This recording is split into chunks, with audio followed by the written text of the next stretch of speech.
Hey folks, this is Billy DKY, the truth seeker that simplifies and demystifies. This is going to be my video on Into the Mind of Lyoto Machida during the UFC 113 prediction cycle. I wasn't going to do this video, and that's why it's been so late me getting it out. I've been waiting to only do them when I really sort of got it, where I really got the guy figured out. And I've realized I don't have to have it perfect. I just need to put something out there and continue to evolve in my understanding and getting into the mind of people. Like GSP, I've really got him figured out. Randy Couture got him figured out. And a lot of other guys that I've posted videos on, like BJ Penn, I've really got him figured out. But Lyoto, I still haven't got him figured out. But I'm just going to talk about what I already know. And, like I said, I would like to have your feedback and little awarenesses that you have of Lyoto that maybe I didn't talk about. And maybe the next time Lyoto fights, I'll do an even better Into the Mind of Lyoto Machida. Okay. First of all, we all know that Lyoto Machida is a very smart guy. It looks like he lives very clean.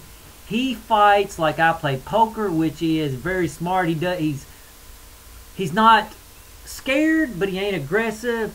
He doesn't follow a specific, well, he does sort of follow a pattern. However, it's not, I'll give you an example on the poker. Aggressive, you've got people go all in a lot. That's more of aggressive. And then you got people who play scared and they just play only solid hands. Well, he's not like that. He's in the middle more. He's setting you up. He's trying to set you up on situations, which I call probabilistic striking, which he tries to set you up in no-win situations, which I really was appreciated in the Rashad Evans fight, because he would come with that kick to the ribs where you either had to, if you come down and blocked it, then you follow up with the punch on the same side. So if you come down and blocked, you got hit in the face. And if you come up if you didn't see it, you're going to get hit in the ribs. So it's like he likes to put you in no-win situations, which is against. It's really a safety mind. It's a safety-minded aggression. Really, it's like no matter what you do, you're sort of going to lose. And okay, so that's some of the amazing stuff that he does. I really like, and that's the way if I was an MMA fighter, I would want to fight. Try to set people up in no-win situations. A lot like playing chess, and one thing I have noticed a weakness of Lyoto's is, he does seem to have a certain rigidness to him. I don't know how to. It's an ego thing of sorts, like a king kind of ego. So I have noticed a certain amount of rigidness in him that I think somebody probably could exploit.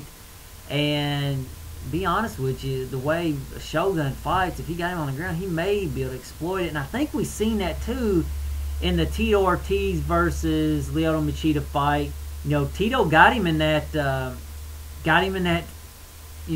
Triangle, and he almost submitted him, but once Lyoto identified what was going on, he spun his body like a crocodile spin and tried to put pressure on Tito's legs, so he had to let go of that triangle, which I thought was an extremely smart move. However, like I say, Lyoto, I think that's really going to be the area that I'm going to dig into Lyoto and try to figure him out, is what is that rigidness that I'm seeing in him. I think it comes from the Japanese side. I think it's because I think his dad is Japanese, his mom is Brazilian. So I think the next time Lyoto fights, maybe get some feedback from y'all, that I can dig a little deeper into that ego of that rigidness. Like I said, it's almost like a king ego or something. It's a certain, I don't know, it's a certain stiffness that I think could be exploited by somebody, and it'll be interesting to see. I don't think he's going to overcome it, but however he could. So anyway, like I said, it's just a quick down and dirty. I don't have this one perfect because I don't really have enough. Oh, I guess another thing I do want to say about Lyoto is I am impressed with his ability to grow as a human being and evolve. Because if he would have stuck in that safety mentality that he was doing and didn't evolve aggression into it, then I really wouldn't be a fan of Lyoto. And it's hard not to get behind a guy that's growing. And if you, like I said, I said from the beginning, the truth seeker, he simplifies and demystifies. You can go down to the blog, the first link in the information section of the video, and you can learn more about phone aware growth, which will be the next spiritual revolution, regardless if you think it's crazy or not. It is going to happen. And let's say you're an MMA fighter and you've got all the technical expertise, you got a good gym to train with, but you don't have your spiritual device lined out. Well, that blog will start giving you the spiritual advice that you need to live your life inside and outside of the cage, in the gym, in your, just like say, your ordinary day life. And so really, it's really impressive that the evolution that we've seen in Machida. And like I say, this one's not going to be as good as the other Into the Minds. However, I'm laying a framework to develop better Into the Mind on Lyoto Machida's and the other guys.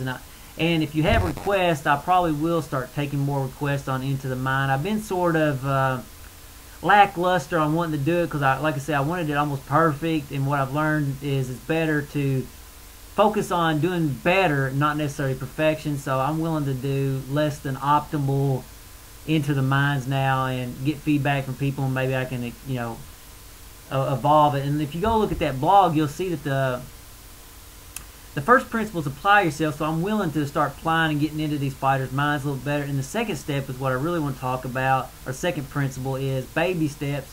And I look at this as a baby step in getting into Lyoto Machida's mind and getting feedback and responses from you to help me maybe see different angles on him that I didn't really consider, and maybe to open my mind up to help me read him better, which will help me read other people better. So, like I say, I'll take requests on if you want me to do other fighters. I may not do them immediately. I'm going to put my priority be answering questions from people who actually have immediate needs on real issues that they're dealing, not just sort of fun MMA stuff.